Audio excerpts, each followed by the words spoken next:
happy. My For You page, carefully curated the way that I run my algorithm, making sure I get good stuff. And I am so excited, Adam Gardner, because TikTok is on track to be banned, but maybe, look, we're going to draw some Venn diagrams over the next little while where I find myself in a Venn diagram with President-elect Donald Trump. Yeah. And this is it, because he says he doesn't approve of a ban on TikTok, and maybe he's going to prevent a ban from happening so I can keep getting all my puppy love. Do you know who came up with the idea to ban TikTok? Yes, go. It was Donald Trump. Hey, we all evolve. So what you're saying is Donald Trump is this evolutionary figure. And revolutionary. Yes. That I'll get on board with. Okay. My opinion on the TikTok issues. In our last segment, you had talked about why pick some of these fights that you don't have to. Why not get some stuff done? Like, why are you doing this with some of your nominations? Those were totally valid points, and I agree with you. What's interesting here is that Donald Trump, to prevent a ban, which passed overwhelmingly bipartisan, both parties do not like the structure of TikTok. Does anyone have a problem with puppy videos? No. Well, I hope not. I get those on my my Instagram feed, right? And so, I mean, my wife and I, we do the same thing. We'll be sitting in bed and sending each other videos that we are watching. And we're sitting right next to each other. I love that you don't do this. Did you see this video? Did you see yeah. this? Well, I can't show her my video because she's watching her video. And so this is like the 15 minutes before we go to sleep. And what's really interesting to me is on this TikTok ban, it's completely structure.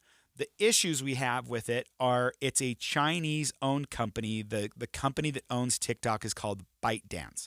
They have a Chinese version of this. It is educational. It teaches kids how to learn. And there are parameters where they can only be on it for an hour a day. The laws are very strict. In the United States, they want kids. They don't care about Leah Murray as much as they want you to have your puppies. And but with kids, it's a lot different. There have been a lot of problems going through the courts where algorithms are showing kids how to commit suicide. They are showing kids the manifesto of bin Laden, and other kids or young adults or TikTok influencers are reading bin Laden's Why I Attacked America on 9/11 type thing. And then they would finish reading some of it and they'd go, you know what? Bin Laden really had a point. We do those things. And kids are watching these things going, yeah, we also get why we had this terrorist attack. Maybe we would have done it too. You can pinpoint where ByteDance is actually trying to influence kids, influence elections and other things. And so when Trump was in office, he was very much for a ban. When he was out of office, his friends wanted to actually purchase TikTok. And so there's a consortium of people that got together to try and buy TikTok, which means it wouldn't be banned. But China and the company ByteDance refuses to sell the algorithm because they do not want the algorithm out there. So they would rather lose the company completely and go bankrupt than sell, make a profit, and have that algorithm be on the open market. So that's what the argument we're having here. And so it's going to be really interesting to see if Trump picks that fight. And if he did, maybe we do it pretty early because it's slated to be over pretty quickly. Before he gets there. Right. It's like 2 days before the inauguration. Does he use his clout as president-elect to push Congress to prevent this? And if you're John Thune or Speaker Johnson, do you allow that? Do you play ball on this? Or is this a hill that you're willing to die on? Yeah, and I think it's interesting. So I want to be clear. I feel that President Trump is the master in politics in a social media venue. Does that make sense? I think no one was better on the planet writing a tweet. Like, what was it, like 240 characters? That man said amazing things in 240 characters. He was excellent at it. He's got 14 million followers on TikTok. So a little bit, I think... That's hard to walk away from for him. Yeah, like if my modus operandi, right, like how I get people to pay attention to what I care about, is tweeting or Truth Social, but not as many people are on Twitter or Truth Social. Does that make sense? Yeah. Like over here on TikTok, if I've got that many followers, also maybe some of the stuff I'm doing will get onto kids' For You pages. So the same algorithm that, maybe children are watching it and going, wow, Trump's amazing. Like you could get that same kind of vibe. That is, I think, something for him. Maybe that is a fight worth picking, right? Like he is like, this is how I talk to people. This is how I go around the fake media. Does that make sense when I'm using this? I 100% get that. What's going to be interesting is you have all of these options for dealing with it, and he has a couple of different paths forward. But repealing the ban would require a bipartisan support in Congress, but it also... you can risk – you're tough on China. Donald Trump is tough on China. And so this risks some backlash there because Congress is also kind of against China. But, man, you just said something that kind of pulled a thread in my brain from, like, history, right? Like that old adage of, like, only Nixon could go to China. Like a little bit it's like if you are known as being totally tough on China – are you actually the right person situated? Does that make sense? Well, and that's what he did in his last term. He was super anti-China, tariffs on everything, but would always say, I love President Xi. We have a great relationship. He's so great at controlling his people. I wish I had that here in the United States. Things like that. But alternatively, here's where it would get interesting. If he decides to do something or pushes Congress to do something, then the lawsuits already against TikTok are going to go, I think, haywire. And we're going to have a bunch of different opinions because federal courts aren't going to know how to handle it. And does that include Utah, right? Because we've got... Yes, right. Absolutely. So Utah, in fact, just 2 days ago, the court said, and this is a state court that said, yeah, you can TikTok wanted the lawsuit to go away. Right. And the court said, no, we're going to continue. But what's going to happen is these are going to escalate to the Supreme Court, and then the Supreme Court is going to actually have to delay or overturn or keep it. And so it may be completely out of his hands, and it may be one of those things where the harder he pushes, the more it pushes the Supreme Court to actually take action where Donald Trump and Congress won't have any say in it. Yeah, no, I think it's really interesting. I just want to say I feel that we've been talking about this. I mean, Adam, your feelings about TikTok, we're on opposite sides of this issue. You could be 180, we are 180, right? And so we have talked about this a little bit. I hear you, right? I understand your concerns.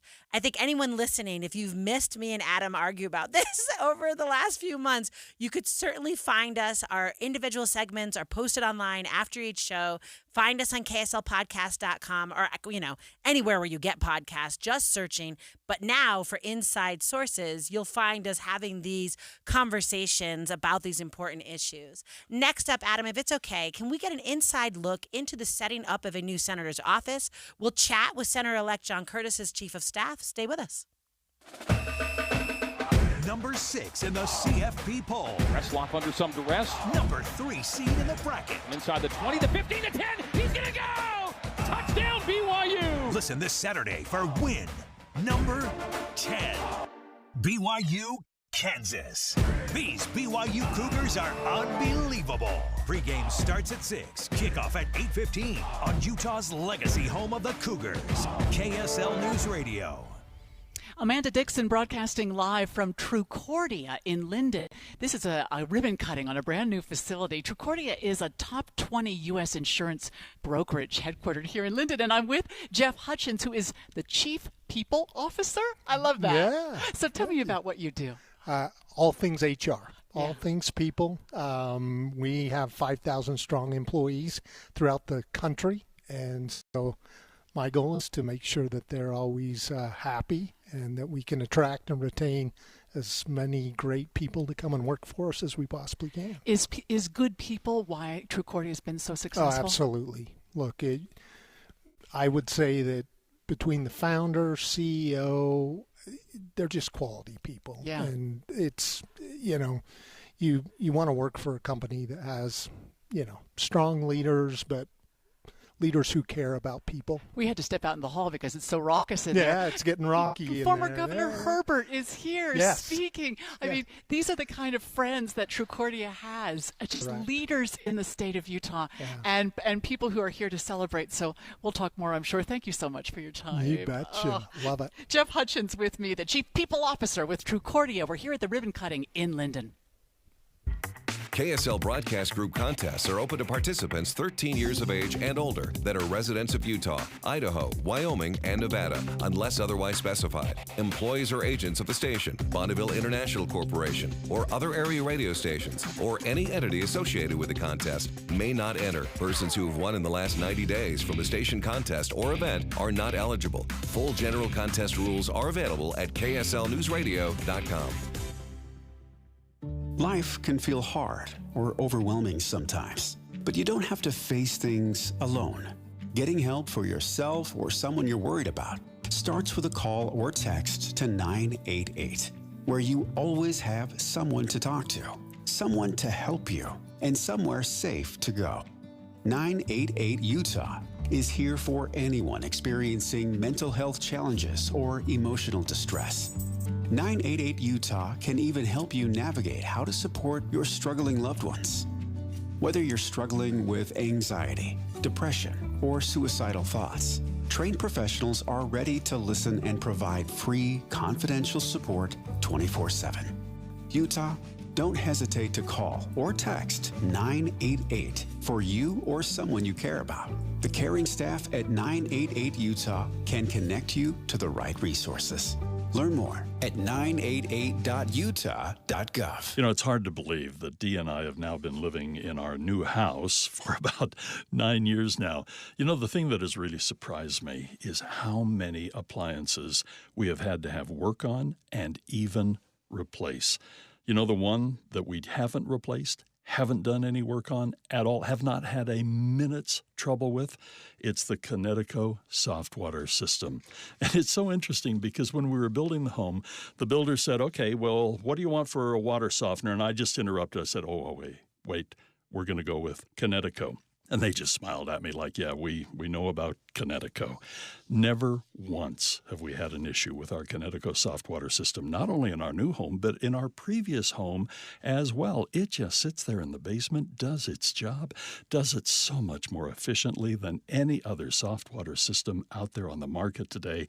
Why don't you give them a call, 801-576-8600, or go to softwaterutah.com. Get up to a 30% upfront bonus to use for your retirement income, or up to 12% per year to help grow your retirement income. Whether you're in retirement or will be retiring within 10 years, Trajan Wealth can offer some of the highest guarantees in the business. I'm Jeff Jr. with Trajan Wealth, and I know no one wants to work forever. We all need to retire someday, and I know you've worked hard for your money, so now is the time to guarantee it. Take advantage of up to a 30% upfront bonus for your retirement income, or up to 12% per year for retirement income. Don't woulda, shoulda, coulda. Get up to a 30% bonus just for opening an account, or up to 12% per year for retirement income. Don't leave your retirement to chance. Retire the right way, the Trajan way, with Trajan Wealth. Call Trajan today at 801-899-7600. That's 801-899-7600. Annuity guarantees are based on the claims paying ability of the issuing insurance company. DBA in most states says Trajan Wealth Insurance Solutions. Getting help with plumbing repairs is easier than you think.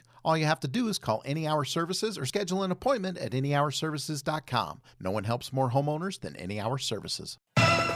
With the 3 things you need to know this hour, I'm Jessica Lowell. First, new documents show the Midvale mayor's wife submitted the formal complaint to the city that he was having an extramarital affair with the subordinate. He stepped down yesterday. Second, Utah's monthly job report was released today, showing the state added tens of thousands of new jobs over the past year. Third, the path has been cleared for the lethal injection of Texas death row inmate Robert Robertson. The Supreme Court had put his case on hold last month. He was sentenced to death for killing his 2-year-old child. Right now, it's 50 degrees and cloudy in Salt Lake City. Back to Inside Sources on KSL News Radio. Inside Sources. Inside Sources on KSL News Radio. Welcome back to Inside Sources. I'm Adam Gardner here with Leah Murray. You know, one of the things I've been fortunate to do in my life is to work for a brand new senator. And in my career, I worked for 3 years for Senator Mitt Romney, and I was his one of his first employees. Like And back in what you're back saying in 2019, right? When he's brand new, you were part of the kind of the group that is figuring out how do you turn on the lights, right? Like where is the and literally those are the problems Right. we dealt with. We had to we moved into Senator Hatch's old space, and when it would rain, the ceiling would bubble up and leak. Are you and serious? oh yeah, so we had to go to GSA, which controls all of the senators Yeah. and representatives' offices and all federal capital projects. And the government was shut down when Mitt Romney got to Washington. So there was no money to do anything, or there was no employees there. So they got some sort of special exemption to start, making it so we didn't live in a flood zone on the 8th floor of the federal building. And our phones weren't working. They took so long to get set up. Our email addresses weren't up. And this isn't like the office's problem. It's the Senate that has to set all of this stuff up. And so people were trying to call us and email us to yell at us. And we were not able to take their phone calls yet. And I had to. I love this. You could just assume everyone loved you. Right. Like none of the criticisms created got through. my own Gmail account for complaints, or right. just for we need help, we need a passport, we had no way of doing casework or anything. And so I would set it up, and we would just refer everyone to this. And my entire day was spent going through this random Gmail account and just assigning things. And then I kind of got taken to task by the Senate that's not secure. And I'm like, then give me something secure. Right. And so there is so much that goes into starting up a new office. And I just thought, since this was happening again, and I get to watch someone else who's kind of been through it on the House side, but now has to do it on the Senate side, or just what does that entail?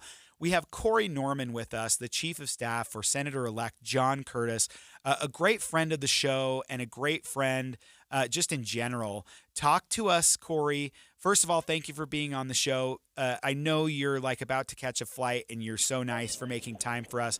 But talk to us about what is the craziest thing about setting up a Senate office? What does it entail? Well, I thought that you would just give them out your cell phone. Everybody that was giving complaints, you didn't just do that, Adam? They somehow found it later. What kind of employee are you?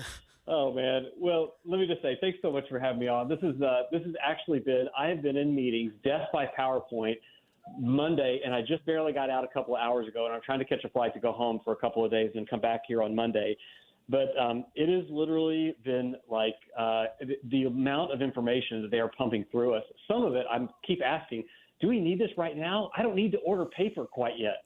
But it's just they're just sending us all through this gauntlet of information.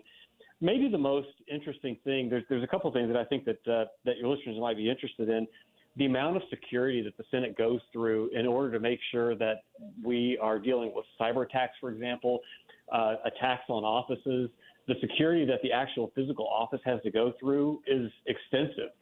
So right now we're in the process of some of the listeners might like to know we're going to open up an office in Provo, and the amount of detail and stuff that we have to go through just in order to make sure that it's secure it's a bit of a headache. We feel it's important to have a presence down in Utah County as well as Salt Lake County. But boy, it's been a process for sure. Lots of training. So, Corey, I love that because you were kind of begging my question next, which was you are building out, right, you would have had a district staff. Now you need a statewide staff. I hear you saying you're going to have an office in Provo. You're going to have an office in Salt Lake City. How do you decide? Does that make sense? Where you are placing your offices? What are those conversations looking like? How do you know how best to do that work? Well, let me tell you, it was very clear to me early on this week that we are at a distinct advantage. I've done this job and worked for my boss for about 18 years, so I know him. I know his personality. He's been in the House for 7.5 years, so I sort of know what the expectation is. We have a staff they're incredible. They're excellent staff, and all of them want to come over and work for the Senate office. We actually have the lowest turnover in Washington, D.C. in the House offices, and they all want to come over with us to the Senate. They're all amazing people. So that makes the staffing portion actually pretty easy. As far as where the offices and things like that are located, we've really enjoyed having an office in Provo because my boss he's 2 minutes away from the office. So that became very clear to me. And a lot of the district staff lives very, very close to the office. So that was easy. We're going to keep the Salt Lake office. That's easy. We're going to keep a presence down in Washington County. That was easy. A lot of it just has to do with where our folks are located. And if they're not going to be located there, their home base is basically going to be, their kitchen table. So there's a lot of traveling around in the car, and you have people, you have to divide up the state it kind of in their own little congressional districts, where northern Utah has one person that is actually going out and visiting local governments and businesses and making sure everybody knows that you have a presence in that area. And that's one of the harder things to do. So when you said you have to work out of your kitchen table, and a lot of it is working off of your dashboard because you're just in your car all the time. I want to know specifically, Corey, in the House, when you came in, when John Curtis came in, he just kind of had an office like ready to go. They have a lottery, and on day one, you're ready to take an office. Is that the same thing on the Senate side? Do you guys have a permanent office yet? Well, let me just tell you on the House side, because since Representative Curtis or Senator-elect Curtis won his special election, we inherited former Representative Jason Chaffetz's office, and we didn't go through any orientation. They basically gave him his voting card, and I joke and I said, they gave you your voting card, slapped you on the butt, and said, go get them, Fido. and that was really about it. In the Senate, it's a little bit different. Let me just tell you, in the House, they do not treat you as well as they treat you in the Senate. We have to vacate our offices before Thanksgiving. So we're a little bit homeless in a lot of sense before January 3rd when the congressman gets sworn in. And that'll happen. They do give us a little bit of a swing space, is what it's referred to. We are now, you'll appreciate this, Adam, we are in the basement of the Russell building, and we don't have any air, we don't have any windows, but we do have a little bit of an office that we'll have to basically bring everybody in to that space, and there'll be about 25 of us or so that'll be occupying that space probably for 4 months. So if you're coming to D.C. looking for a meeting, we may end up having a meeting out in the hall. Okay, and that's actually in a House office. We've done that before, Corey. Well, we've actually had to meet in the hall. Building. No, he's saying it's in the Russell building. Right, but I'm saying in the past, we've actually had meetings in the hall when your group is too big. In the Senate, you guys 100%. Are going to actually have a nice dining room and probably a fireplace. It's going to be really nice. Corey, thanks so much for joining us on the show. We wish you, your staff, and the congressman the best of luck. Coming up in the second hour of Inside Sources, we're going to take a deep dive into Utah politics, election money, independence performance, and women in Utah politics. We're going to be right back with more.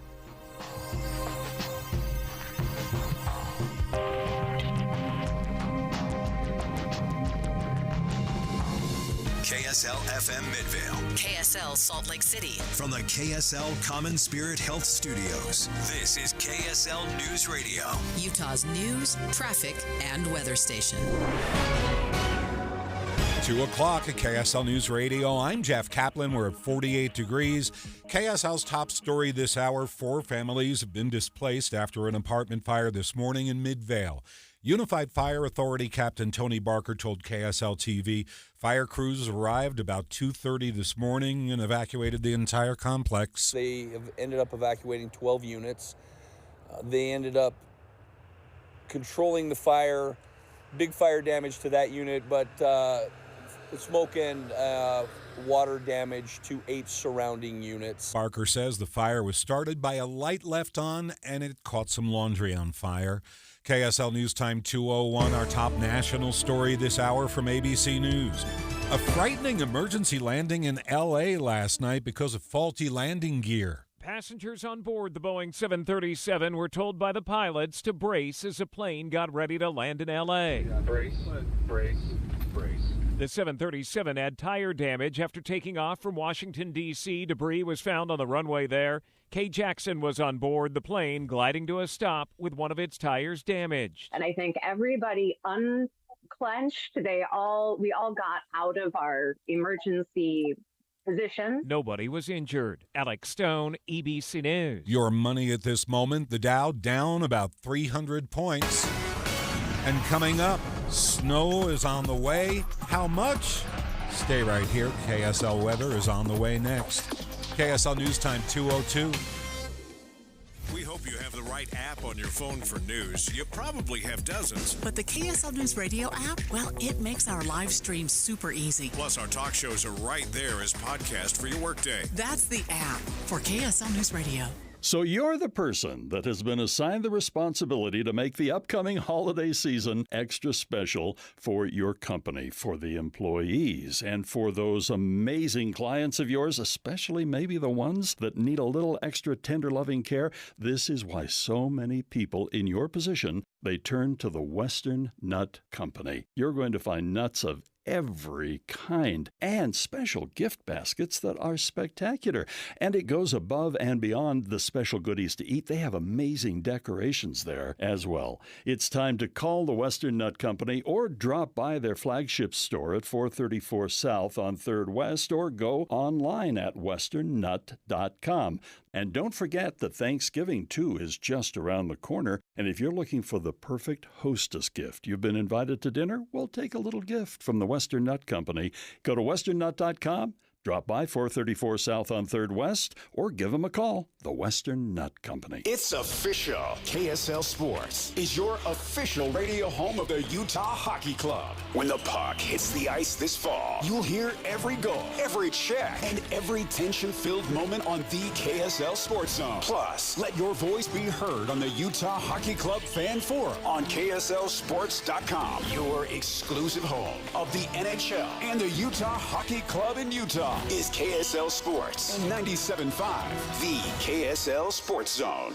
You wouldn't know it, but most financial advisors are put in a box. I'm Jeff Jr. from Trajan Wealth, and I want to provide you a little insight about financial advisors. Most financial advisors have to sell what their company requires them to sell, and many advisors have to only adhere to what's called a suitability standard.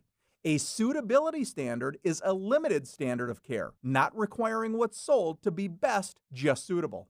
Advisors with this loose standard often have limited investment and product selection. Trajan Wealth is held to a fiduciary standard, which is the highest standard of care in the advisory business. And that's just one of the many reasons we have billions of dollars under our care and attract clients from other advisors. Raise your standards today and call Trajan Wealth.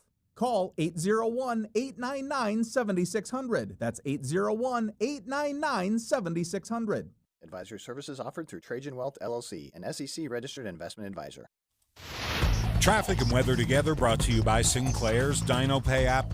Save up to 20 cents per gallon. Here's Ricky Meese. Valley Freeway traffic looking good, including north and southbound I-15 between Ogden and Provo. We do have a crash westbound direction affected. This is the 11th East, 3rd South, and construction delays north and southbound Mountain View corridor at 3500 South. Ricky Meese in the KSL Traffic Center. KSL weather.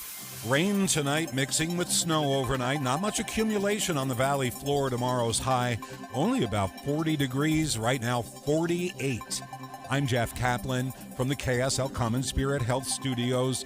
Listen online at KSLNewsRadio.com. We're Utah's news, traffic, and weather station.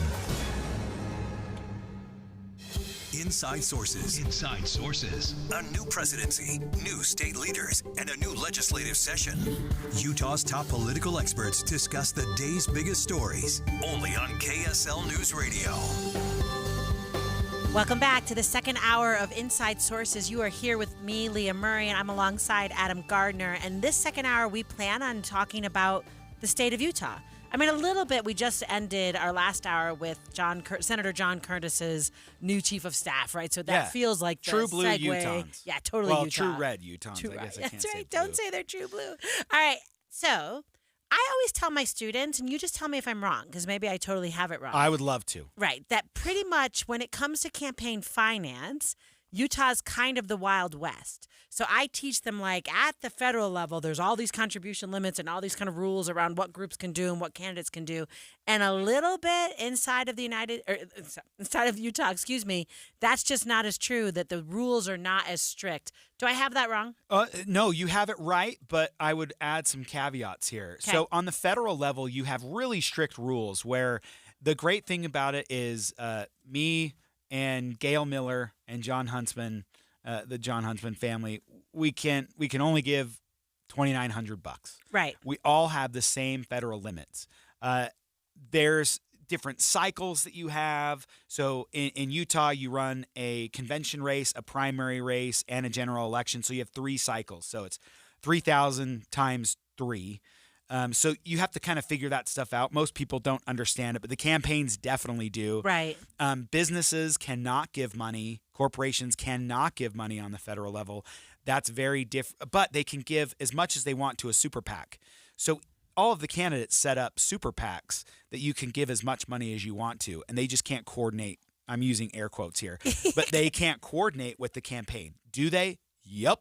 They do. Do they officially, or is it just kind of? No, it's right. They do not officially coordinate, but everybody knows. Like, I know President Trump's message. I know Kamala Harris's message. So my super PAC that is run by the person that I appointed as Kamala Harris or as Donald Trump, they're going to catch my vision, and we're going to kind of run in the same circles. So that's all expected, but it's all dark money. You don't know who some of these donors are. Here's what I like about Utah's system. When you say it's the Wild West, to a certain degree, yeah, it is. You can give as much money as you want to a candidate. If I'm a multimillionaire, I can give $1 million to a candidate. That's been done before. Candidates have received $1 million from one recipient. The cool thing about Utah is it's all reported. It has to be reported by the candidate, and it's all in one place. So it's very transparent. What do you mean it's all in one place? Tell me what that means. So I can literally go on to the lieutenant governor's website, and I can go to a candidate or the governor or whoever I want. So like the disclosure rules are really simple. All right, go. And it's disclosures.utah.gov. You can actually go on the website and just find out how much money they have raised, who they have raised it to, and what they've spent that money on. And I think that transparency system is really good in the state of Utah. So I, as a voter or as a journalist, I'm not a journalist. I'm a talk show host, so I'm an opinion guy. But actual real journalists at KSL News Radio, they can actually go through and see who they're taking their money from. If you remember the John Swallow stuff that went down, there were some really controversial donations with these instant loan companies, and check cashing companies, and so they were getting tons of donations from these folks. And so what the public got to see with the help of the news media is he in the pocket for these people? Is he doing what they want? And then there were some other like political groups and issues groups that you also have to file with the lieutenant governor that were getting the exact same donations. So you could actually say, okay, this group is being controlled by the same people who are giving all this money to this person. Yeah. And if they're getting too much of it, that could be seen as a problem, and the news media can make that known. And people can actually go online and look for themselves. All right. So yesterday, the Deseret News did exactly what you just said. I mean, I guess I don't know that they went to disclosures.utah, right? Like, but they That's how you find out. Right. So that's what they would have done. Yeah, they would have done that to follow. And the title of the article is Following the Money in Utah's Elections. So, like, talk to me, Adam. Is there anything in this article that stands out to you? Because I want to just say this.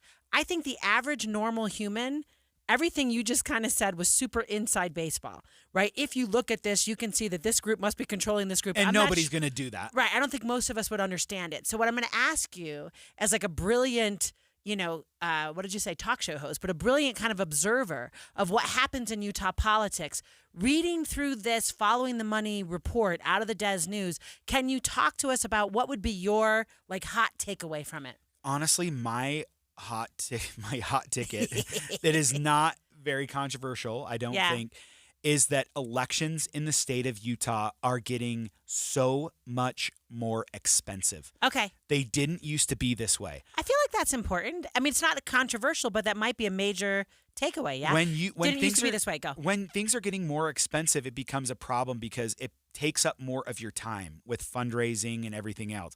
And it is so hard to be the Speaker of the House or the President of the Senate and say, I have to help govern the state, or the governor. I have to govern the state and get stuff done, but I also have to hold a ton of fundraisers because I need money to help out my caucus, my people in my party. And both parties have to do that. I'm on all of their email lists, which is just a fun email list to be on. Come give us more money. So it's getting much more expensive. When I ran in a swing district against an incumbent Republican, which is a sin sometimes, I was running against an incumbent Republican, and my entire race in a swing district, I think I spent $45,000. Okay. So, and it wasn't of my own money. I raised money and called people and asked family, and people were really generous and really helpful. And then there was a race in a swing district in Draper 2 or 4 years later, I think it was 2 years later, that cost $150,000 both sides. So it grew by 3. Yes. In like 2 election cycles. And it was so outside of the norm. We were all completely shocked. And after that happened, we were like, is this going to be a new thing where it's going to cost so much money? And yeah, in a bunch of these swing districts in Murray, a swing house district, they only cover 50,000 people, so less than the population of the entire city. And they were spending hundreds of thousands of dollars between the two of them on a race. So I love, not this, not to say I love that the money's more, but I think a lot of times when we talk about campaign finance, we are so focused on the presidential, right? So we will talk about there's billions of dollars in the presidential race. There's millions of dollars in the Senate races. Actually, if you go back like 30, 40 years, House races are pretty flat. So as it turns out, that's pretty flat. But what I hear you talking about are state legislative races. And I'm going to tell you what, I don't think we do that enough, and what the effect is going to be on what kind of candidates can run if what I need to bring to the table is a down payment or an ante of $200,000, right? If I'm a reasonable candidate, I've got to say, can I raise that amount of money to run for a state legislative seat? And that really feels like, an obstacle. Well, and I'll just say this: what I thought was pretty cool, and I still, whether you agree with it or not, this was a reality. When I would get calls from legislators and they would say, "Hey, we understand that you're running. We think this is awesome. We would love to have you as a member of the House. What can we do to help you?" Well, I know how to run a campaign really well, but I only know how to do it with other people's money. That's what I've done in the past as a campaign manager. So please help me with money, and those folks that didn't live in swing districts that were going to get reelected no matter what, or didn't have an opponent, they would give me some of their funds. Here you go. We hope you win. And man, I tell you, I never, ever forgot that. It was an immediate friendship building thing when you get into the House or the Senate of, this person cares about me and really helped me when I needed it. I love that. I love the way that you frame that. I'm just going to put the big old smile, right? It's actually about relationship building. Yeah. Right? So it's not necessarily the case that they bought you. It was them investing in you as someone they wanted to work with. Yeah. Yeah. And to help me. I thought that was I love great. that. So coming up on Inside Sources, if you don't mind, let's stick with Utah elections and let's talk about independent performance last week. I think a lot of my students think third-party candidates should do well. I just want to dive into that with you, Adam. Let's see what happens. Stay with us. Number 6 in the CFP poll. Reslop under some duress. Number 3 seed in the bracket. Inside the 20, the 15, the 10. He's going to go! Touchdown, BYU! Listen this Saturday for win number 10. BYU, Kansas. These BYU Cougars are unbelievable. Pregame starts at 6. Kickoff at 8:15 on Utah's legacy home of the Cougars. KSL News Radio. Hi, everybody. Amanda Dixon broadcasting live from the ribbon cutting at Cordia here in Linda. Cordia is a top 20 U.S. insurance brokerage firm that's headquartered here. And I have Leslie Greavy with me, who's the Vice President of Marketing. How are you, Leslie? Good. How are you? Thanks for being here. I see all the Utah Hockey Club hats here. You are a founding sponsor of the Hockey Club. Well, why'd you do that? Well, all eyes are on the Utah Hockey Club. We're so excited to be part of the Beehive State and part of the local community and to have the NHL here. And so we wanted to be a founding sponsor, and we're at every game cheering them on. Oh, my gosh. This morning I saw a line out of the Delta Center. People lined up just to buy the jersey. Everyone loves the Hockey Club. Yes. What a great... And just as they were talking up there today, I heard about some of the things you're doing to help the community. You are really involved in the community. It's an important part of being an economic engine in Utah and a growing company. We want to give back. And part of that is being part of the community and giving back to those in need. So it's more than just the hockey club. It's sponsoring, kids in schools and getting involved with education, and kids who are needy, which I think is wonderful. Yeah, today we partnered with Silicon Slopes and Clint Betts to help pay off school lunch debt for kids. See, isn't that beautiful? Keep up the good work. Thank you. Thank you for having us here. Leslie Greavy with me, the Vice President of Marketing of Cordia here in Linden at the ribbon cutting ceremony. Jimmer from 40 feet. Got it. He did it again. Hi, I'm Jimmer Fredette. We all have our heroes. I know I have mine. Looking to them as role models has helped me achieve my dreams. If you want to make a difference, give hope to thousands of Americans on the organ transplant waiting list. 3/4 of those on the list need a kidney, and one person dies every 2 hours as the need for organs far exceeds the supply. I made the choice to be an organ donor. You can make a difference. Donate a kidney or donate a car. Both save lives. Join me, Jimmer Fredette, in my effort to make an impact. Donate to the Kidney Foundation today. Donate online at www.towcars.org. That's TOWKARS.org. Make your car a kidney car, a car that saves lives. Call the Kidney Foundation at 1-800-TOW-CARS today. Join me and make a difference. Call 1-800-TOW-CARS with a K, like kidney.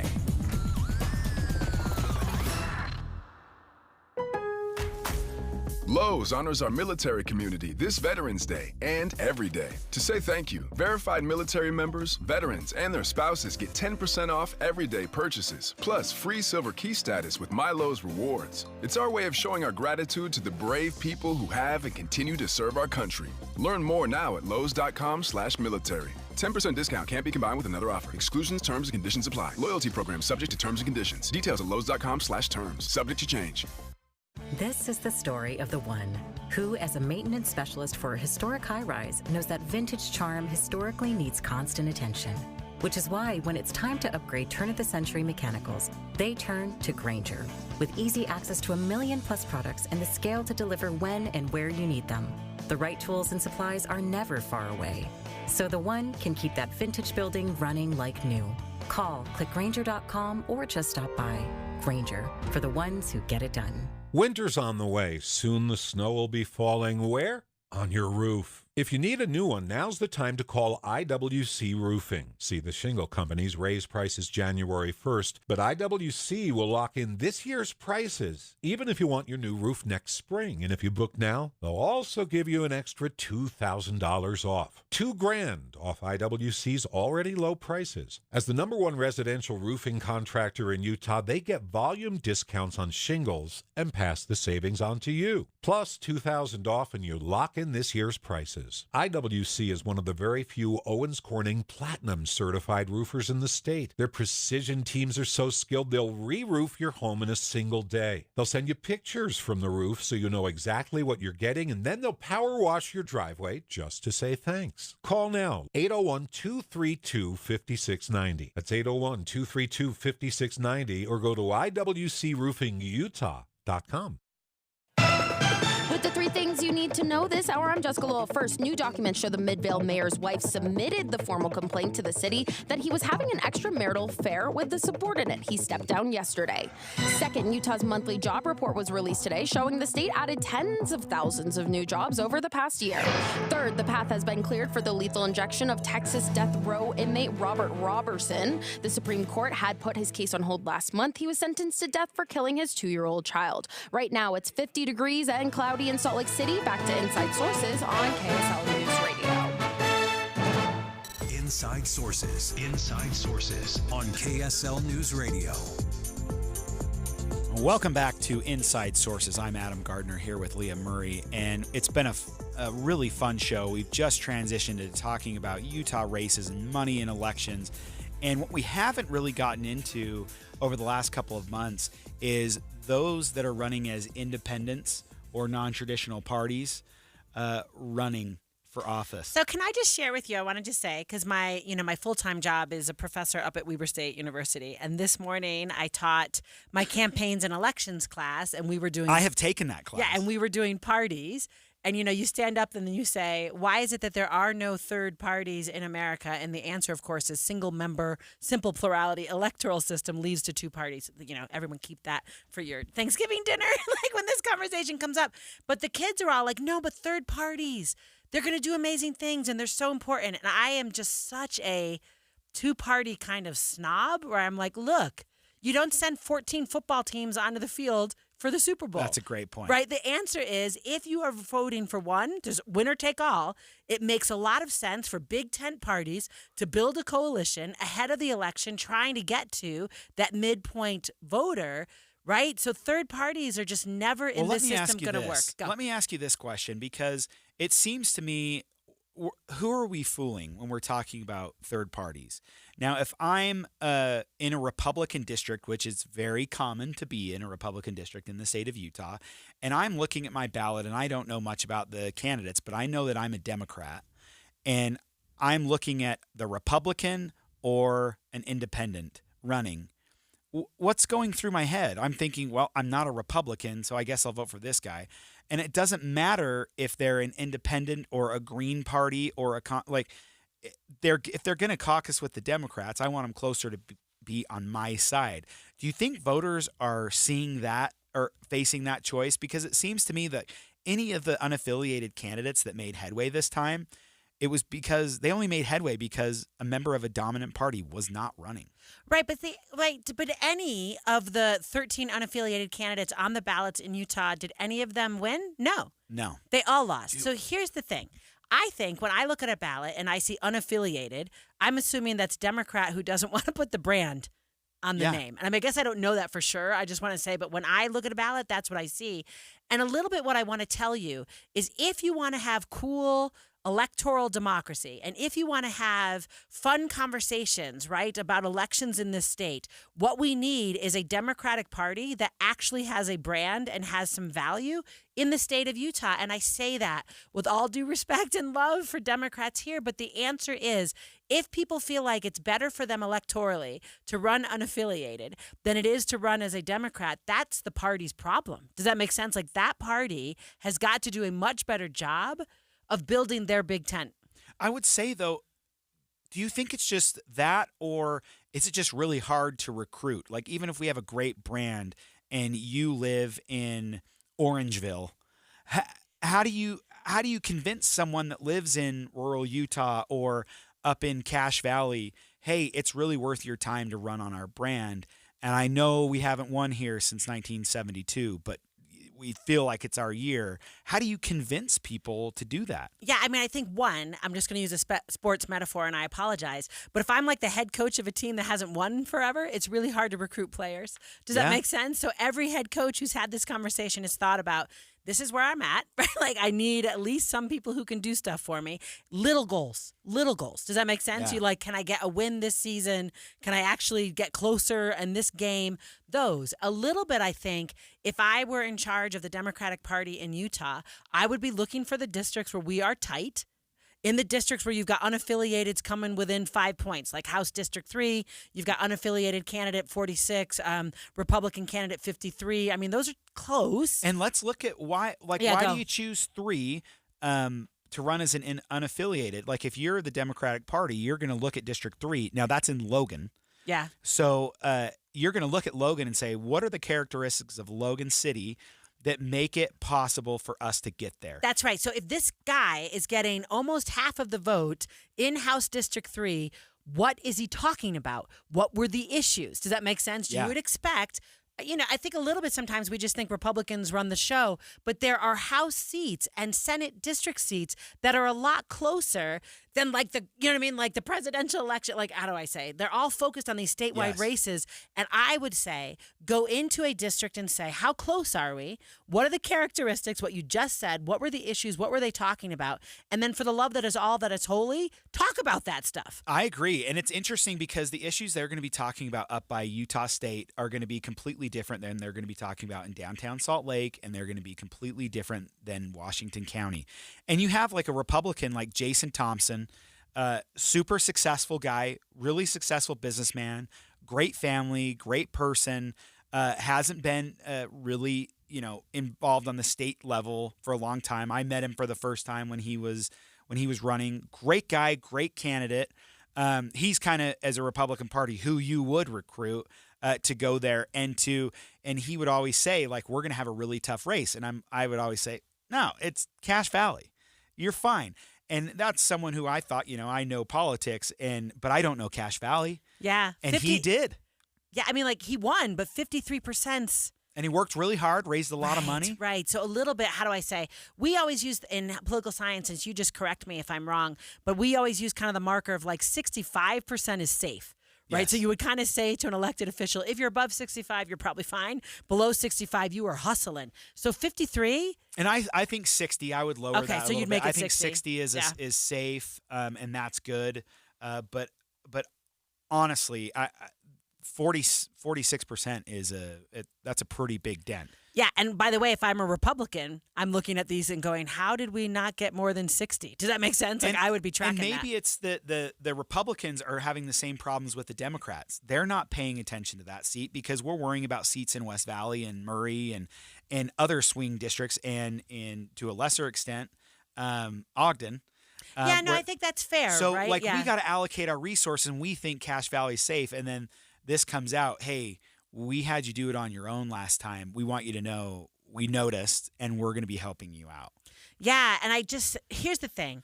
I think independent candidates or third-party candidates, however you want to define that, and they can be different. Does that make sense?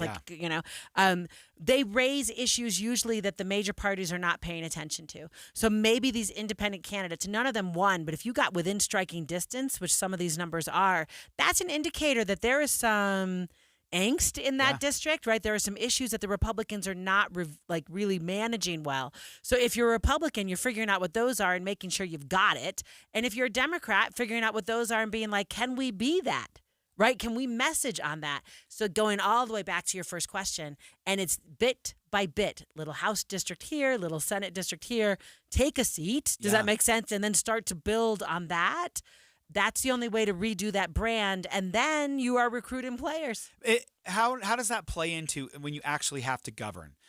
Because you can have a great brand as a campaign unit. The Democrats can have, like, here's what we stand for, and we're not going back, take all the national slogans. But when you actually have to govern, it's really difficult to govern with only a few seats in the legislature with so many Republicans.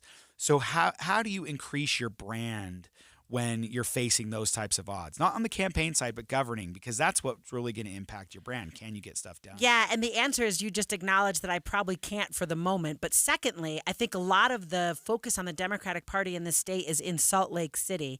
And I think if I were a Democrat outside, I'd probably caucusing or trying to work with Republicans in my region rather than Democrats. Does that make sense? Yeah. Because what works here in Salt Lake shouldn't work in Cache County. That's a great point. I think that both parties need to, and they're going to do this. They're going to do kind of a post-mortem and make sure that they're all on the right page. for next election, and we can't wait to follow it. Next on Inside Sources, we're going to do another segment on Utah's political landscape, looking mainly at how women do here. And to kick it off, a birthday for a special former Utah politician. That's coming up after the break. 2:30 at KSL News Radio. Good afternoon. I'm Maria Chaleos. KSL's top local story this hour. 3 Sandy police officers have been exonerated in the shooting of a Riverton man connected to car burglaries earlier this year. Back in March, 3 Sandy police officers were in pursuit of 40-year-old Joshua Watson. Salt Lake County District Attorney Sim Gill shared dash and body cam footage that showed Watson stopping in front of his home in his red Tahoe. Watson was clearly visible through the open driver's window, holding a gun to the right side of his head. As the 3 officers approached with their guns drawn, Watson moved his arms and they opened fire. Warning, the following sound may disturb you. Drop the gun! Drop the gun! The gun recovered was a BB gun made to look like a Glock 17. The officers were found to be legally justified in the shooting. Eric Cabrera, KSL News Radio. Police in Spanish Fork have confirmed an explosion at the Nature's Sunshine Products factory this morning. A few employees were allegedly mixing chemicals when the explosion happened. 2 got minor burns from the flash. There was no actual fire, but it did blow a hole in the room on the 2nd floor. All employees were evacuated. Markets continued their sell-off today with the Dow ending the day down by 306 points. It ended at 43,445. S&P 500 down by 79, and the Nasdaq down 428 points. Looks like snow for the weekend. We'll get an update of the forecast and check your traffic up next. KSL News Time, 2:31. It's a priority for us at this station to bring you all sides of a story and to talk about the news fairly, completely. Get all the facts and be really aware. Utah's Morning News with us, Tim and Amanda. Weekday mornings 5 to 9 on KSL News Radio. Hello, everybody. Amanda here. I am broadcasting live this afternoon from the ribbon cutting at Cordia in Linden, which is right off the freeway. And Matt Barber is with me. You're a regional vice president, right, Matt? Now, I've been telling people that you're an insurance brokerage, but will you tell me more about who are your customers? Sure. Our customers are going to be your listeners. Oh. Their homes, their autos, their boats, and the business owners, too. Anybody that needs any insurance they're our customers. So how would people contact you if they wanted to compare prices or things like that? Yeah, so you can go to Cordia's website, and then you can find your local Cordia representative that can help you out. Because the people I've met here today are so nice, and the one thing I think people are sometimes intimidated by insurance because it can be a difficult thing to navigate. But if I had to work with people in this room, I'd be happy. Yeah, everybody's so great. I love working here. Yeah. Today is a fun day. Thank you for having us. Yes, thanks for being here with us. Oh, it's a treat. Cordia is the name of the insurance brokerage that's here, right here, headquartered in Utah, in Linden, right off the freeway in a big, beautiful new building. And you can find out more by going to Cordia's website. I spray and scrub, but the soap scum in my bathtub is still there. I spray and scrub, but the burnt sauce on my stovetop sticks around. Sprays can leave grime behind, but Mr. Clean Ultra Foamy Magic Eraser combines the scrubbing power of an eraser with the cleaning power of Dawn to melt away tough messes on contact. Just wet, squeeze, and erase. Stop spraying, start erasing, and clean with more magic than ever with Ultra Foamy Magic Eraser. Mr. Clean, Mr. Clean. Did you know your skin is the largest organ of your body? Huh? That's why you should shower with Old Spice Super Hydration Body Wash instead of plain old bar soap. Love your skin by super hydrating it with vitamin B3 and glorious notes of vanilla and shea. Did you know that my super hydrated skin is the second largest organ of my body? The first is my heart. Old Spice. Men have skin too. Old Spice Super Hydration Body Wash. 24/7 renewing moisture. With daily use. When it comes to your electrical system, do you know the warning signs to look for? What's up, everybody? I'm Mike Wilson with Any Hour Services, and it's okay if you don't know, but here are a few things that you might not even realize could be a sign of a bigger problem. Wall plates that are hot to the touch, discoloration around switches or outlets, if you hear crackling or popping or buzzing around switches or outlets, a breaker that trips a lot, switches that feel loose when you operate them, if your lights dim or flicker when a major appliance comes on, if your plugs fall out of the wall easily. You know, you're not supposed to have to bend the prongs out on a plug just to get it to stay in the wall. If you notice any any of these things, you should consider having a licensed electrician check your system out. If you don't know anyone, Any Hour Services has put together a radio-only special for any homeowners listening. One of our licensed electricians will perform a comprehensive electrical inspection and give you a full written report for only $29. But you have to mention this ad when you call. To schedule your comprehensive electrical inspection by a licensed electrician for only $29, call Any Hour Services at 801-443-7300. That's 801-443-7300. Any Hour Services.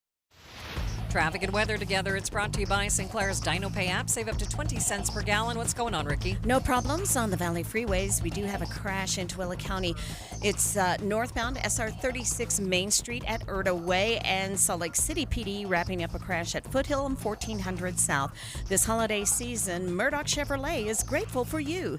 Take up to $5,000 off of Silverado Heavy Duty or 1.9% for 6 years on a Silverado Light Duty. Ricky Meese in the KSL Traffic Center. Wet weather moving in tonight with a 40% chance of snow showers tomorrow. Right now, 52 degrees. I'm Maria Chaleos from the KSL Common Spirit Health Studios. Listen online at kslnewsradio.com. We are Utah's news, traffic, and weather station. Inside Sources on KSL News Radio. Welcome back to Inside Sources. You are here with me, Leah Murray, and I'm alongside Adam Gardner, and we are talking about interesting things that are happening. So I just want to say that I am the director of the Walker Institute, the Olene S. Walker Institute of Politics and Public Service up at Weber State University. And did you know what day it was? It sounds like it was Olene Walker's birthday. It was absolutely her birthday, and she is not here, so we can't buy her a cake or give her, sing a happy birthday to her. But I just wanted to talk about the important role she has played in the state of Utah, excuse me, and also up at the university, right? So And she would have been 94 today. Yeah. So it's crazy. She's been gone since 2015. Right, which I didn't know it was that long ago. When I asked earlier and you were like, it's that long, I'm like, that can't be right. Because legit, she was a force of nature. Yeah.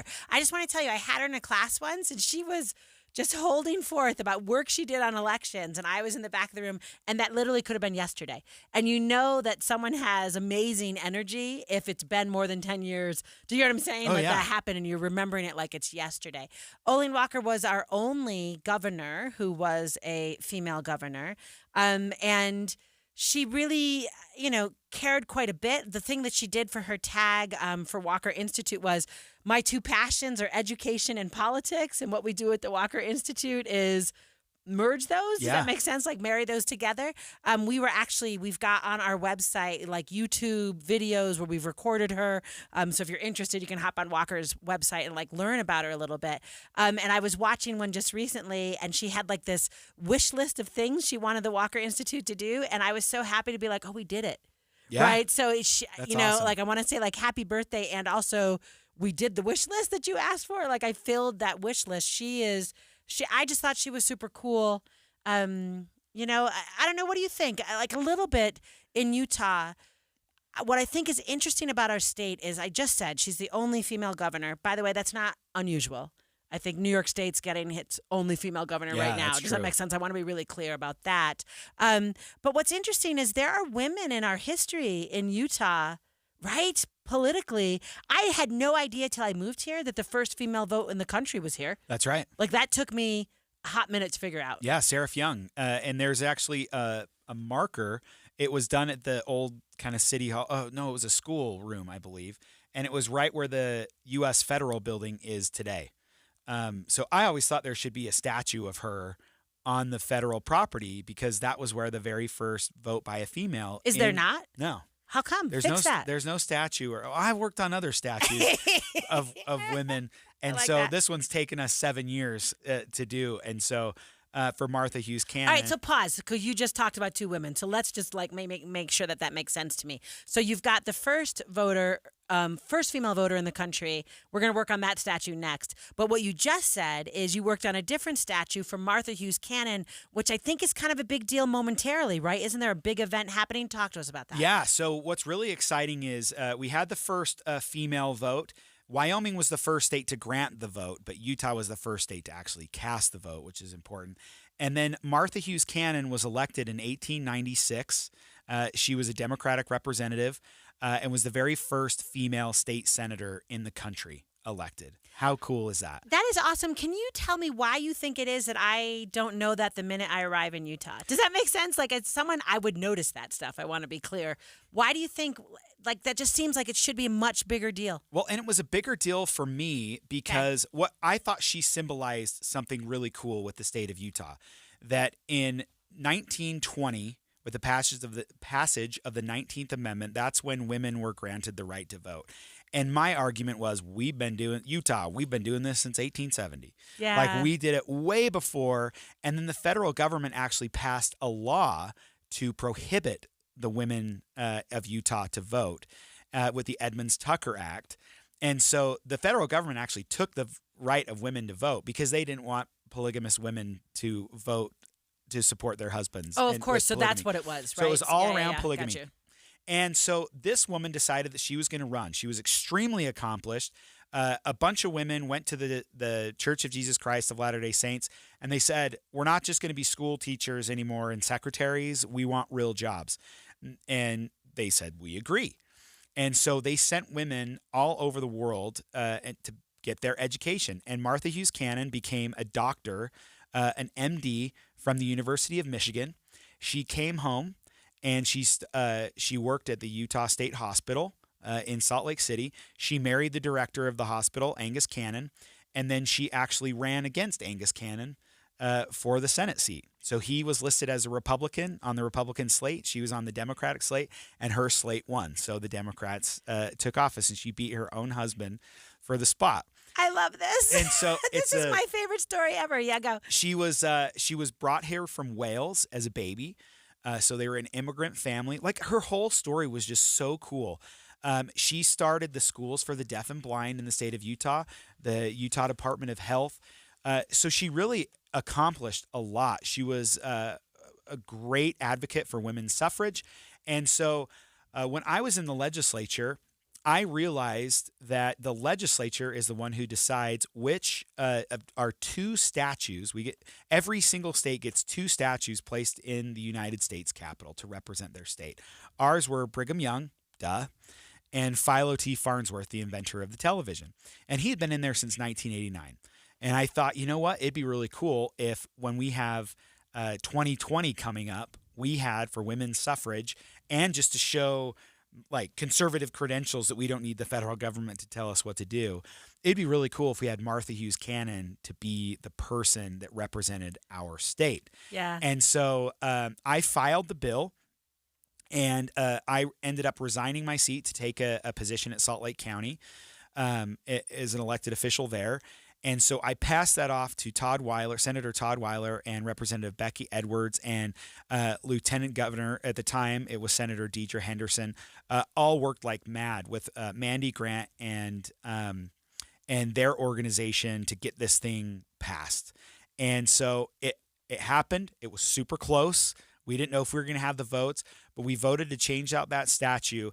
And on December 11th, we are finally going to put her in the United States Capitol. And Philo T. Farnsworth is going to come back to Utah and be at Utah Valley University. I love this. Like, I love that Martha Hughes Cannon, that statue is going to be there. I love that you did all that work. And I appreciate so much your point that a little bit she was thumbing her nose, right? At the federal government, which feels exactly a Utah vibe. And while she was in office, she had to flee the country and go to Europe because she was going to get arrested and compelled to testify against her husband on polygamy. And so there's just a lot of fun stories that happen with that. And they kind of paved the way for amazing politicians in the state of Utah. We've had a lot of female congresswomen in the state of Utah, Enid Mickelson, Mia Love. We have Celeste Malloy right now. You know, it's really interesting, I think. Lieutenant Governor Deidre Henderson, I've heard her say, if you can see it, you can be it. Does that make sense? Yes. And like a little bit when I was talking earlier about, I want everyone to see these stories, the fact that I didn't know it. I want everyone to know these stories because I want women and little girls to say, oh, I could totally be this too. I think she always used to have a saying, I don't know if she says it anymore, but more women need to get involved in politics, because Senator Ann Milner from Ogden and her were the only female Republicans in the Senate. And she said, there are more senators named Dan than there are female Republicans. And that stuck with me like crazy. More women get involved in politics. Doesn't matter which side you're on. Yeah, so in our final segment on today's Inside Sources, I want to talk about something that will make you smile, maybe, Adam. UFOs and transparency. Stay with us. Number 6 in the CFP poll. Reslov under some duress. Number 3 seed in the bracket. Inside the 20, the 15, the 10. He's going to go! Touchdown, BYU! Listen this Saturday for win number 10. BYU, Kansas. These BYU Cougars are unbelievable. Pregame starts at 6. Kickoff at 8:15 on Utah's legacy home of the Cougars. KSL News Radio.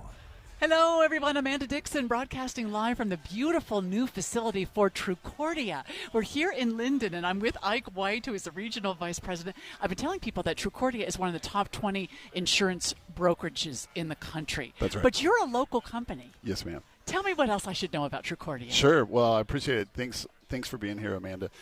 We have 5,000 different employees working around the country right now, but what we're doing right now is trying to get our footprint and fingerprint all over Utah and let them know they're going to see the Cordia orange all over the valley. They're going to see it all over billboards everywhere else, because we want to give back in the communities. Yeah, and you're already doing that. I learned today about some of the wonderful things you're doing. Yeah, it was nice. We were able to give $5,000 to a special organization that's going to be able to take care of those families who are a little struggling financially with the kids' lunch meal.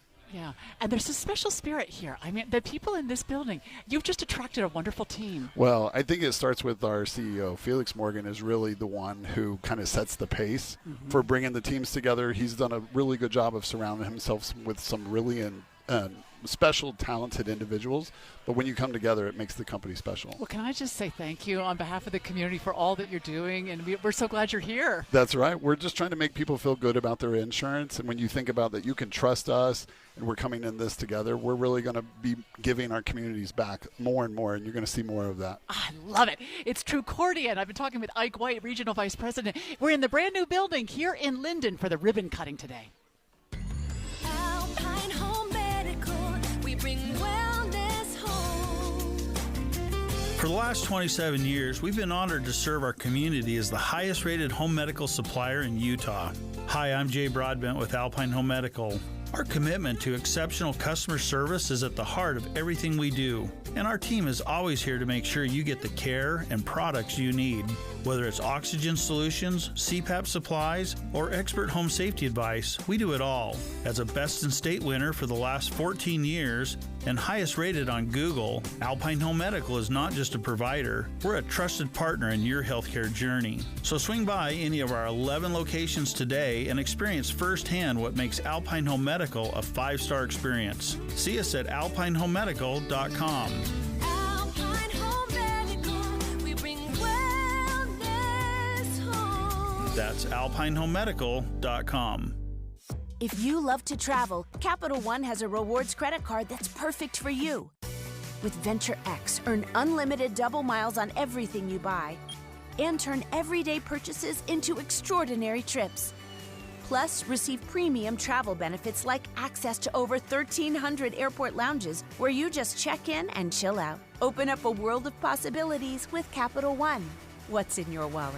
Terms apply. Lounge access is subject to change. See CapitalOne.com for details. Last year's RV trip, we met a couple with the same bumper sticker. What are the odds? Your cousin isn't a good storyteller. He was a podiatrist, or was it a pharmacist? Huh, you don't say. Oh, I can't remember. But she owns an RV protected by Progressive, and you don't. So until you get your own RV, her stories are the most interesting stories you've ever heard. Wow, interesting. And when you do get your own RV, save money by bundling it with your home, auto, or other vehicles with Progressive. Oh, anesthesiologist. He was an anesthesiologist. Progressive Casualty Insurance Company, affiliates, and other insurers. Not available in all states. Hi, Doug right here with one more little experiment you can do at home. In a pan of water, all you have to do is stir in limestone, calcium, magnesium particles, and then heat that whole mess up on the stove. And you know what, on second thought, not such a good idea, because limestone, calcium, and magnesium particles heated in water will clump and stick to your pan like concrete, which incidentally is exactly what's going on inside your water heater. Think about it, limestone, calcium, magnesium, that's what makes hard water hard. And trust me on this, if you live in northern Utah, your home has hard water. So call Connecticut of Utah. I'll give you the number in a moment. They'll test your water's hardness for free, and they'll show you the patented design features that make Connecticut water softeners work better than any other. Connecticut of Utah, an authorized Connecticut dealer. To learn more, call Connecticut. It's 801-576-8600 or log on to softwaterutah.com and call now while it's on your mind. Getting help with electrical repairs is easier than you think. All you have to do is call Any Hour Services or schedule an appointment at anyhourservices.com. No one helps more homeowners than Any Hour Services. With the three things you need to know this hour, I'm Maria Chaleos. First, we have a storm moving in, and it's expected to dump 6 inches to a foot of snow in our mountains over the weekend. Second, the Utah Hockey Club begins selling jerseys to season ticket holders this morning, leading to a line that trailed around the Delta Center and down the block. Third, Weber and Utah counties have seen some of the largest increases in home insurance prices in the nation, rising over 70% in the last 3 years. Right now, it's 52 degrees downtown, and back to Inside Sources on KSL News Radio. Inside Sources. Inside Sources on KSL News Radio. Welcome back to KSL News Radio Inside Sources. I'm Adam Gardner here with Leah Murray. We're going to finish off our segment by talking about UFOs and aliens. And I honestly can't wait for this conversation. Normally, at the end of a show, you say, hey, we're gonna kind of keep it light and talk about just fun things that are in the news. But over the last probably couple of years, UFOs have been a major hot topic in Congress. So pause. Are you like a fan of the X-Files? I never watched the X-Files. Oh. I never did, but I actually love the UFO stuff. I gotcha. So you are maybe a fan of like all the movies about maybe aliens and UFOs? I love it all. But honestly, in real life, I've become more of a fan because did you know that UFOs and unexplained extraterrestrial events have their own lobbyists? No, they do not. Yeah. I did not. What's the name of like the lobbying group? I can't remember the name of the lobbyist. And are they aliens? Oh my gosh, is it like Men in Black? It's a guy that just roams the Capitol, and he has to like go and convince people that UFOs are real and you guys need to release these reports. And I'm paused. Wait. Is he registered with the House as a lobbyist? He's registered as a lobbyist. And he's the one guy. And it's so people or groups or whoever believes in it and wants more access through Congress will pay to have this guy go and try and get this access.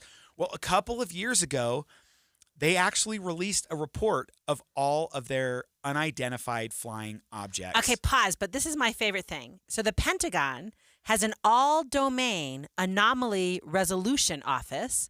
That's like my favorite title for a government agency I have ever heard. You think it means nothing, but it's really doing all your craziest yeah, stuff. Right. Has received 757 reports of unidentified anomalous phenomena. So it's no longer UFOs. It's just an unidentified anomalous phenomena in the last year. So from May of 2023 to June of 2024. So 118 were resolved by the resolution office, but that leaves a whole bunch, right? Unresolved, like over 600. And all of those, right? We can't explain. We don't know. So talk to me real quick. So the guy that you just said is walking around, and please tell me, is he wearing like... He's a normal... He like, okay. It's this normal guy that just... I mean, he wears a suit. But the thing that he has to talk about is super controversial and not a lot of people understand it. And a couple of years ago, when the Department of Defense acknowledged, yes, we believe that UFOs exist and there are things that we cannot explain, whether it's extraterrestrially or whatever. I don't even know if that's a word. But the problem that everyone watched him and what was his reaction. And there was a big story in The Hill about this a couple of years ago that I read. And he was like, finally, everyone has to acknowledge that what I've been saying for years is real. Congressman can no longer call me crazy. Like, they've just acknowledged it. It's a thing. And so now people that have had these unexplained happenings as they're flying in their private planes or whatever, something they're witnessing overhead, they can actually report it to a certain place, and now hopefully they'll be taken seriously. Some of those are like in Texas, we saw these beautiful green and blue streaks across the entire sky, but it didn't look like a comet or a shooting star. And so there were hundreds of reports, not necessarily to this office, but what is this? We're seeing an anomaly. Well, it was something from SpaceX. I was going to say, wasn't it? Yeah. It was Elon Musk or a satellite, because they have these low orbit satellites, but they're not supposed to be that low. And so when they break apart and so it was really kind of cool to see that we're now kind of taking this seriously. They've actually had hearings on this in Congress. And you can go to the Hill. They have a policy and defense article about the Pentagon and UFOs. But what was really interesting is if you go onto X, I normally never advocate for this way of searching for news. But if you want to see some fun videos and some great testimony in Congress, just go in the search bar and hit UFO and the top feed. So you're going to get a bunch of those clips from Congress on what's been happening. And so I got to ask, we've been talking about the actual UFOs, but not about the aliens.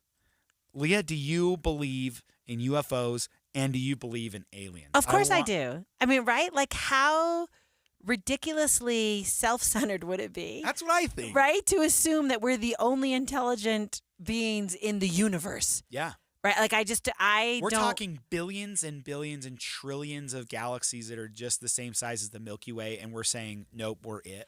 And I got to tell you, as someone who actually was a fan of the X-Files, and this is the most, how do I say, when I get frustrated with the government, watching that show, I was all in. Of course they know they're aliens. Of course they have alien technology. And I can't remember which movie, like the Men in Black movie, but the Independence Day movie. Like, I was like, of course this is all true. Luis Elizondo, who is the former head of the Advanced Aerospace Threat Identification Program, told Congress that government is seeking to, quote, hide the fact that we are not alone in the cosmos, end quote. But I'm not sure I believe that. Does that make sense? So do I think there are aliens? Absolutely. Do I think that the government is hiding it? I'm not sure I think the government is competent enough to hide a secret of that magnitude. Because then also it's like all the governments across the planet would have to somehow be working together to hide that from us. But what do you think? Well, that's what I always thought about the moon landing, when people would say the government knew this and it was faked. And I said, the government cannot keep a secret to save its life. Maybe they can for a while, but not for 70 years. So that gives me hope. I like that we're incompetent sometimes because it means they're not. That's how you get freedom, by the way. They're not completely holding everything against us. But it's going to be really interesting, Leah, to see how this kind of keeps evolving. If we're going to make the UFO thing more mainstream. So what happens to that guy that's wandering the halls of Congress? Yeah, I'm like, what are you lobbying Does he have for? more friends? I don't know. Right? They need to do a follow-up story on, like, where are they now? We need to figure that out. The UFO lobbyist. Does he still have a job? I hope he does, because that's the longest lobbying gig ever. It takes 50 years, and you can finally, get the information out of there. What's going to be interesting? Has he been the lobbyist for 50 years? I How don't old know. is he? He's older. He's been it for a long time, and I don't know if it's 50 years. It was years ago that I read the article. But what I hope is that this just. I am okay with government saying, here's a bunch of videos that we have, and just a heads up, we can't explain any of these things that are happening. The 118, here's what we know happened, but on these, your guess is as good as mine. Tell me why you think they haven't done that before. I don't know. What would be the incentive of not just sharing that information? We can't have the government pretending or being seen that we don't know everything that's going on. Because if we don't know everything that's going on and there's these things that we can't explain, maybe the country gets too afraid and we have to protect them and protect their feelings. And so is that like that Men in Black quote, right? That basically says one person is smart. Like, because remember Will Smith says to Tommy Lee Jones, how do we not just tell people one person is smart, people are stupid? I take pride in my country and my planet in knowing this to be the case.